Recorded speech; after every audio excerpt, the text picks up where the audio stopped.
কুল তাআলাউ আতলু মা হাররামা রাব্বুকুম আলাইকুম আল্লা তুশরিকু বিহি শাইআ। আয়াতের ভিতরে যখন আয়াতে কারিমা যখন নাজিল হয় তখন আল্লাহ পাক রব্বুল আলামিন বলেন, কুল হে নবী আপনি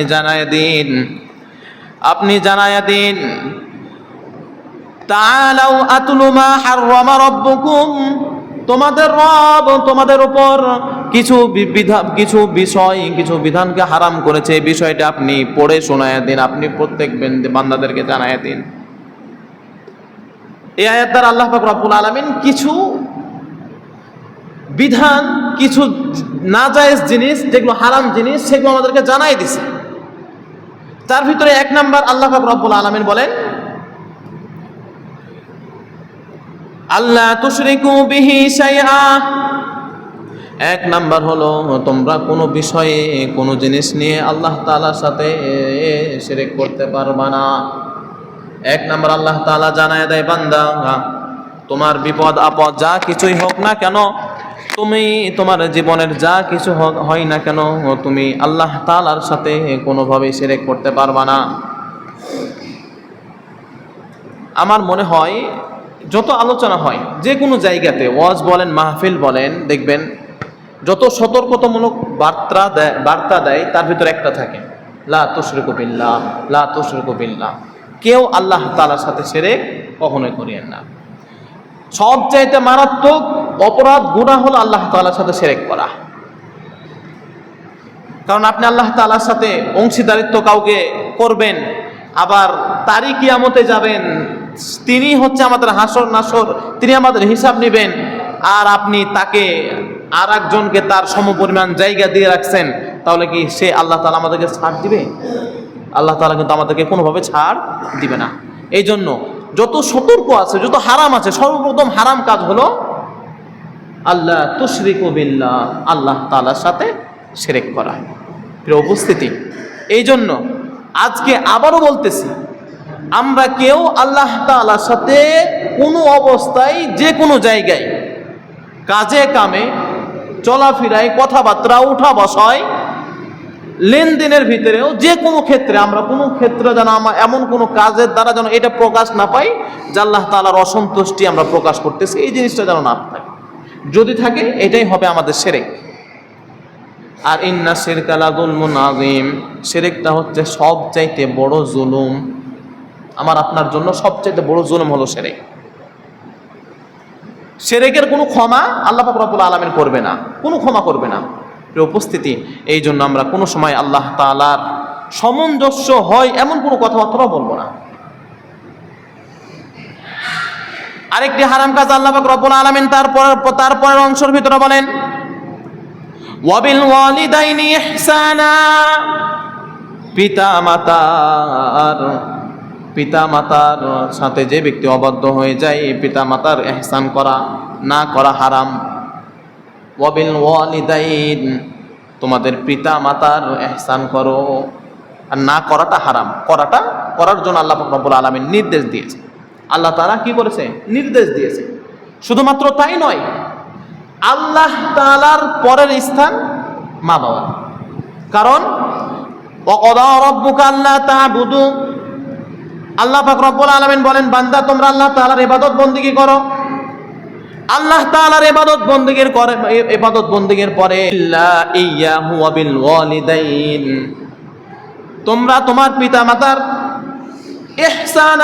ইহসান করো।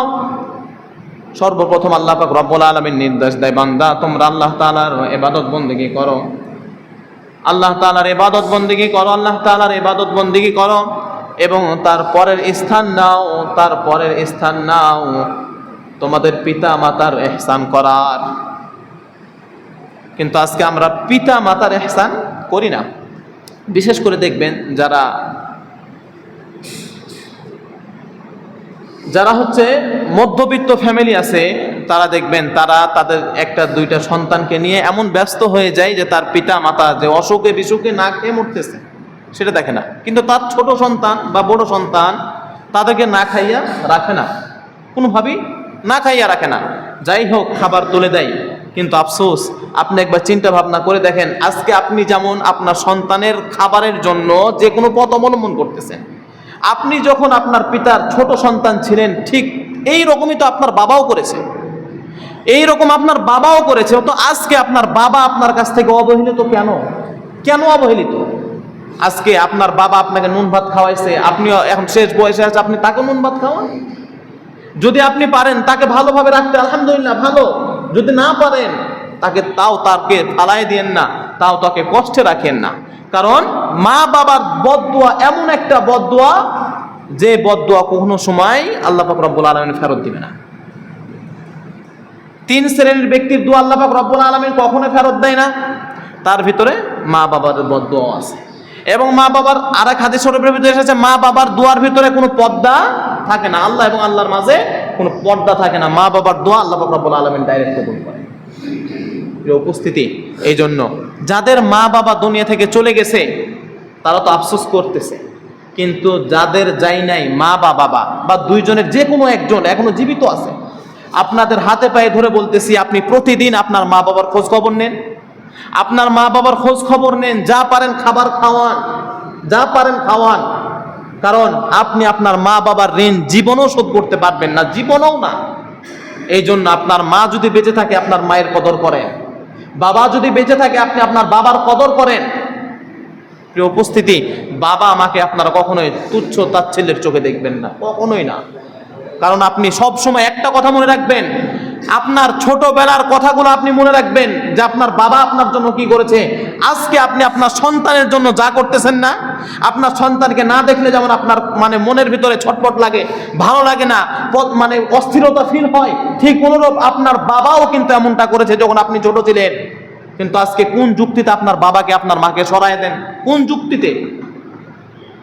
প্রিয় উপস্থিতি, এই দুনিয়ার লোভ লালসা বা দুনিয়ার মায়া মহব্বতে আমরা আমাদের বাবা মাকে ছেড়ে দিত, যে বাবার পিছনে যদি আমি 1000 টাকা ওষুধের জন্য খরচ করি, আমার কমে যাবে, আমার সন্তানের হক সন্তানের থেকে কমে যাবে বা অন্য দিকে কমে যাবে। এই চিন্তা ভাবনা করি যে আমরা আমাদের সন্তানের জন্যই শুধু আমাদের ভবিষ্যৎটা দেখি, যে আমি এবং আমার সন্তান কি করবে, আমি এবং আমার সন্তান কি করবে। ভাবলাম না একবার আমার জনমদুগ্নি মা, জনমদুগ্নি বাবার কথা একবারও ভাবলাম না। অথচ আল্লাহ তাআলার পরের স্থান হলো মা বাবার স্থান, কিন্তু সেই মা বাবাকে আমরা কি করি? অবহেলা করি। ওই যে যেমন আল্লাহ তাআলা আমাদের উপর ফরজ বিধান দিয়েছে, কি নামাজ, রোজা, হজ, যাকাত, এগুলো ফরজ বিধান, এগুলো কি আমরা অবহেলা করি? মা বাবা আল্লাহ তাআলা পরের স্থান, এটাকেও আমরা অবহেলা করি। মানুষদের ভিতরে প্রত্যেকটি ইম্পর্টেন্ট কাজ যেগুলো আছে, না করলে নয় এই সমস্ত কাজকেই আমরা অবহেলা করি। কিন্তু দেখেন আমাদের মাঝে সুন্নাত নিয়ে দ্বন্দ্ব, ওয়াজিব নিয়ে দ্বন্দ্ব, নফল নিয়ে দ্বন্দ্ব, অথচ মা বাবা এগুলো নিয়ে আমাদের কোনো গুরুত্ব নাই। প্রিয় উপস্থিতি, কারণ মা বাবার দোয়া অত্যন্ত অত্যন্ত গ্রহণযোগ্য একটি দোয়া। আপনার মা বাবার প্রতি সম্মানের অনুভূতি আপনাদের ভিতরে জাগানোর জন্য, আর কিছু না। আপনার বাবা আছে, হ্যাঁ, আপনি যদি একবারই অচল হন, আপনি পারতেছেন না কোনোভাবেই, সেই ক্ষেত্রে আপনি আপনার বাবাকে ছেড়ে দেন। কিন্তু আপনি নুন খাইতেছেন, আপনার নুনটা আপনার বাবাকে খাওয়ান। আপনার বাবার যদি আরো অনেক বড় পরিবার হয়, তাহলে আপনার পরিবারকে না খাওয়াইতে পারলে অন্তত আপনার বাবাকে খাওয়ান। আপনার বাবার খোঁজ খবর নেন, মার খোঁজ খবর নেন। মা বাবার খোঁজ খবর আমরা প্রত্যেকে নিব, এবং তার নাফরমানি আমরা কেউ করব না, কারণ আল্লাহ পাক রব্বুল আলামিন এই কাজটাকে হারাম করেছেন। আমি বললাম না আজকের আলোচনা যে কিছু কিছু বিধানকে আল্লাহ পাক রব্বুল আলামিন হারাম করেছে, তার ভিতরে 1 নম্বর কি? আল্লাহ তুশরিকু বিল্লাহ, আল্লাহ তাআলার সাথে শিরক করা। 2 নম্বর ওয়াবিল ওয়ালিদাইনি ইহসানা, পিতা মাতার অবাধ্য না হওয়া। 3 নম্বর আল্লাহ পাক রব্বুল আলামিন বলেন, ওয়ালা তাকতুলু আওলাদাকুম মিন ইমলাক, তোমরা কেউ তোমাদের সন্তানকে অভাবের কারণে হত্যা করিও না। এটার ব্যাখ্যা 2 রকম আছে। অনেক সময় দেখেন এমন খবর আসে যে অভাবের কারণে একসাথে পুরা পরিবার আত্মহত্যা করেছে, এরকম সংবাদ আমরা পাই। যে অভাবের কারণে খেতে পাই না, তার চিকিৎসার ব্যবস্থা হয় না, এই কারণে পুরা পরিবার সহকারে কি করেছে? আত্মহত্যা করেছে। এটা হচ্ছে কি, তোমরা এই অভাবের কারণে তোমরা নিজে মরবা না, তোমাদের সন্তানদেরকেও মারবা না, সন্তানদেরকেও মারবা না। এক। দ্বিতীয়ত আরেকটা আছে যে অনেক স্বামী স্ত্রী এমন আছে যে একটা সন্তান হয়েছে বা দুটাই সন্তান হয়েছে, এখন যদি আরেকটা সন্তান নেয় তাহলে তার পরিবারের ভিতরে খরচ বাড়বে, তার খাওয়ানোর খরচ বাড়বে, নানান সমস্যা হবে। এই জন্য সে আরেকটা সন্তান নিতে চাই না। এক। দ্বিতীয়ত হচ্ছে এমনও হয় যে 2-3 মাস হয়ে গেছে সন্তানের বয়স, ওই সময়তে যখন বুঝতে পারে তখন তাকে যে কোনো মানে ডিজিটাল যুগ হিসাবে যে কোনো পথ অবলম্বন করে বাচ্চাকে ফালায় দেয়, নষ্ট করে।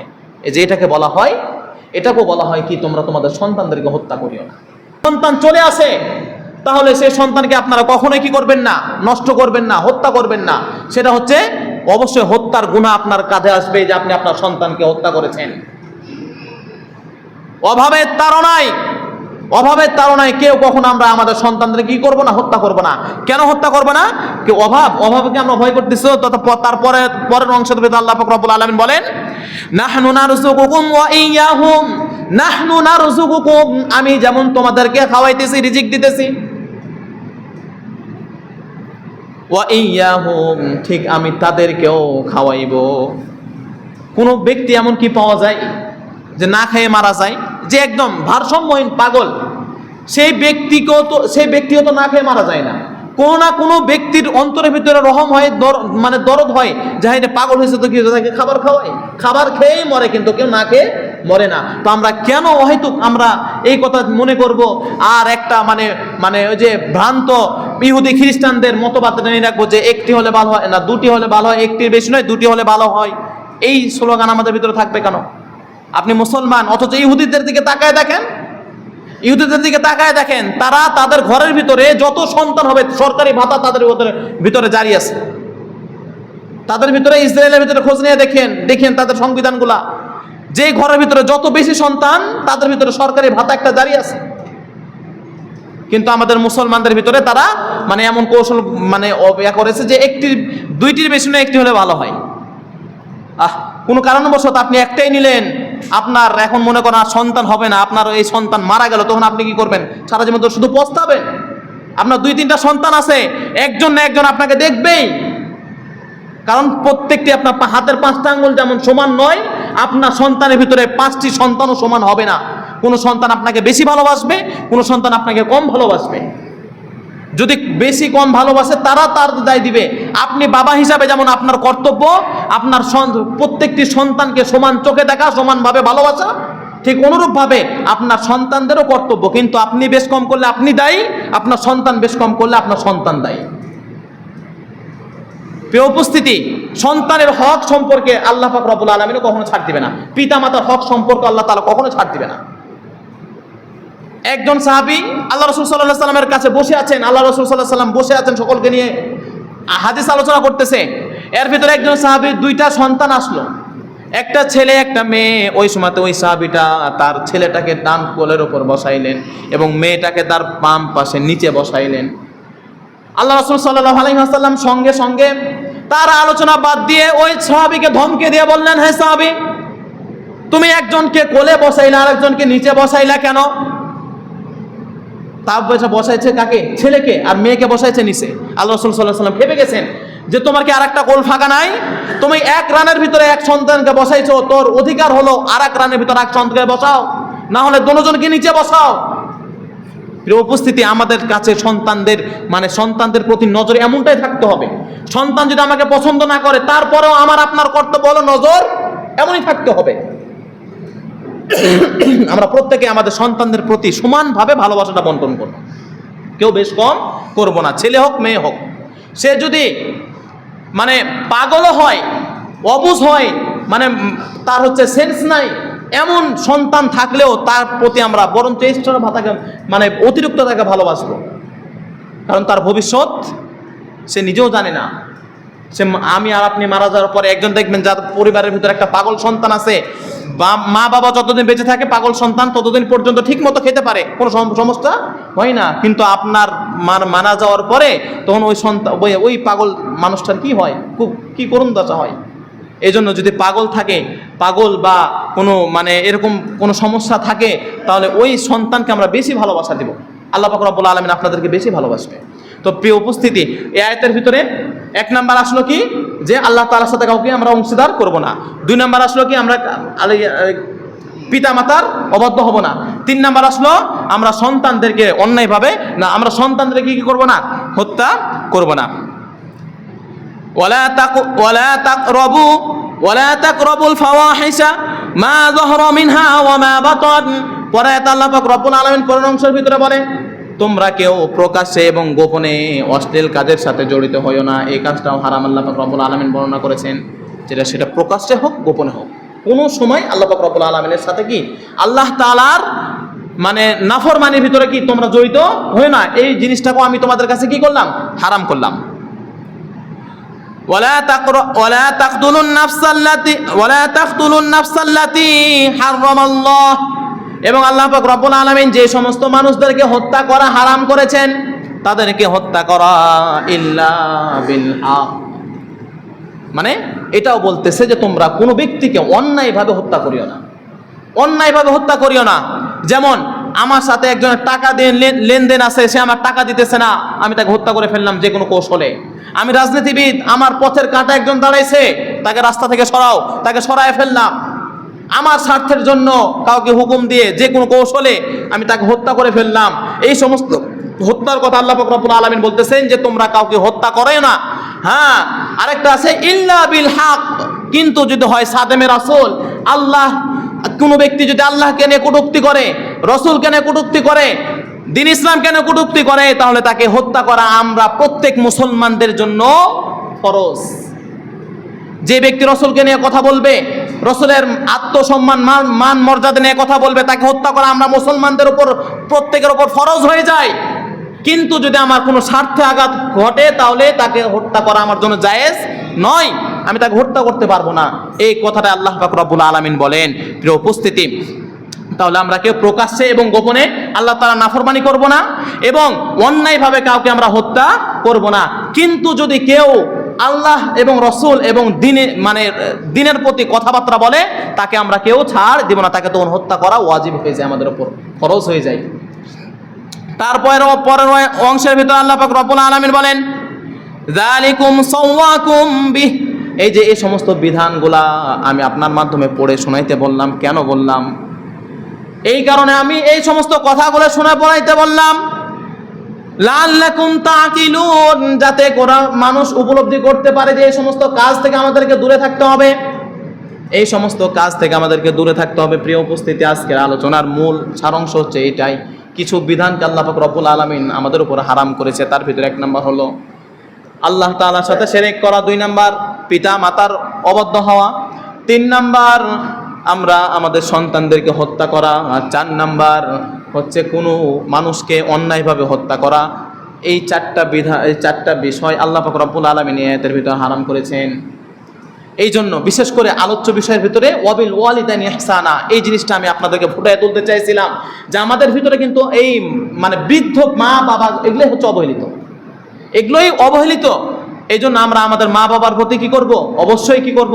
মা বাবাকে আমরা প্রত্যেকেই দেখব, কারণ আল্লাহ পাক রব্বুল আলামিনের পরের স্থান কি? মা বাবা। আর আরেকটি কথা যেটা সর্বপ্রথম আমি আলোচনা করেছি, যে আল্লাহ তাআলার নৈকট্য লাভের 2টা উপায়। 1 নাম্বার ওহুয়া সাজিদুন ফাআকসির দুআ, সেটা হচ্ছে সেজদা এবং বেশি বেশি দোয়া করা, সেজদা এবং বেশি বেশি দোয়া করা। দেখেন, আমরা প্রত্যেকে বেশি বেশি সেজদা দিব এবং আল্লাহ পাক রব্বুল আলামিনের কাছে বেশি বেশি দোয়া করব। যদি দোয়া করবেন, তাহলে দেখবেন আপনার জীবনের মানে সামনের পথ চলাটা আসান হয়ে যাবে। কিন্তু আমরা না করি সেজদা, না করি দোয়া, 2টা থেকে আমরা মানে বাইরে আছি। তো আপনাদের উদারত আহ্বান জানাচ্ছি যে আপনারা প্রত্যেকে বেশি বেশি সেজদা দেন, বেশি বেশি দোয়া করেন এবং মা বাবার নাফরমানি কেউ করিয়েন না।